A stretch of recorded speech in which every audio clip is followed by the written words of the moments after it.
വേനൽ കടുക്കുന്ന സാഹചര്യത്തിൽ കാട്ടാന അടക്കമുള്ള വന്യമൃഗങ്ങൾ ജനവാസ മേഖലയിലേക്ക് ഇറങ്ങുന്നതിന് തടയിടാൻ പദ്ധതിയുമായി വനംവകുപ്പ്. ഇതിന്റെ ഭാഗമായി ഓരോ പഞ്ചായത്തിലും ജനജാഗ്രതാ സമിതി യോഗങ്ങൾ ചേർന്ന PRTകളുടെ പ്രവർത്തനവും ശക്തിപ്പെടുത്തി വരികയാണെന്ന് deputy range officer Johnson PA പറഞ്ഞു.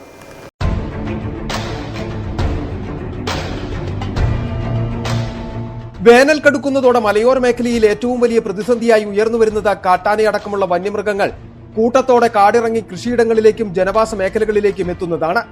ഏറ്റവും കൂടുതൽ കാട്ടാനശല്യം രൂക്ഷമായ ശാന്തൻപാറ അടക്കമുള്ള പഞ്ചായത്തുകളിൽ വന്യമൃഗശല്യത്തിന് തടയിടുവാനുള്ള പദ്ധതികൾ നടപ്പിലാക്കി വരികയാണ് വനംവകുപ്പ്.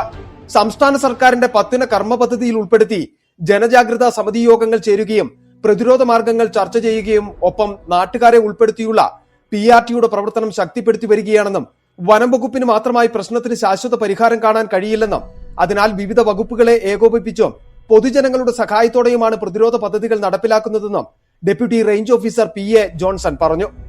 ഇവിടെ വർദ്ധിച്ചു വരുന്ന വന്യജീവി ആക്രമണത്തിൻ്റെ ഭാഗമായിട്ടുള്ള കാരണം വെച്ചാൽ വനംവകുപ്പ് മാത്രമല്ല ഈ വന്യജീവി ആക്രമണത്തെ പ്രതിരോധിക്കാൻ വേണ്ടി മറിച്ച് എല്ലാ ഡിപ്പാർട്ട്മെൻറ്റും, കാരണം പൊതുജനങ്ങളും പിന്നെ പഞ്ചായത്ത്, പോലീസ്, മറ്റ് റവന്യൂ വകുപ്പുകളും മറ്റ് എല്ലാ സർക്കാർ വകുപ്പുകളും ഏകോപിച്ചുകൊണ്ടാണ് ഈ വന്യജീവി ആക്രമണത്തെ പ്രതിരോധിക്കാൻ വേണ്ടി ശ്രമിക്കുന്നത്. അപ്പോൾ തന്നെയാണ് നമുക്ക് ഇതൊരു വിജയകരമായി പൂർത്തീകരിക്കാൻ നമുക്ക് കഴിയുകയുള്ളൂ. കാരണം ഒരിക്കലും വനംവകുപ്പിന് മാത്രമായിട്ട് ഇത് ചെയ്യാൻ പറ്റില്ല. അതോടൊപ്പം തന്നെ നമ്മൾ പ്രാഥമിക PRT എന്ന് പറയുന്ന പ്രാദേശികമായിട്ടുള്ള ആളുകളെ ഉൾപ്പെടുത്തിക്കൊണ്ട്, കാരണം വന്യജീവി ആക്രമണമോ അല്ലെങ്കിൽ വന്യജീവി ഇറങ്ങുന്ന സമയത്ത് ഏറ്റവും പെട്ടെന്ന് ഓടിയെത്താൻ കഴിയുന്ന ആ പ്രദേശവാസികളായ ആളുകൾക്കാണ്.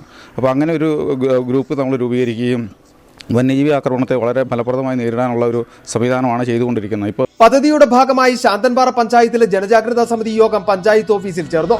പോലീസ്, റവന്യൂ, വനം, കൃഷി, മൃഗസംരക്ഷണം തുടങ്ങിയ വിവിധ വകുപ്പ് ഉദ്യോഗസ്ഥരും ജനപ്രതിനിധികളും പങ്കെടുത്തു. യോഗത്തിൽ ശാന്തൻപാറ ഗ്രാമപഞ്ചായത്ത് പ്രസിഡന്റ് ജിഷ ദിലീപ അധ്യക്ഷത വഹിച്ചു. City vision, Pooppara.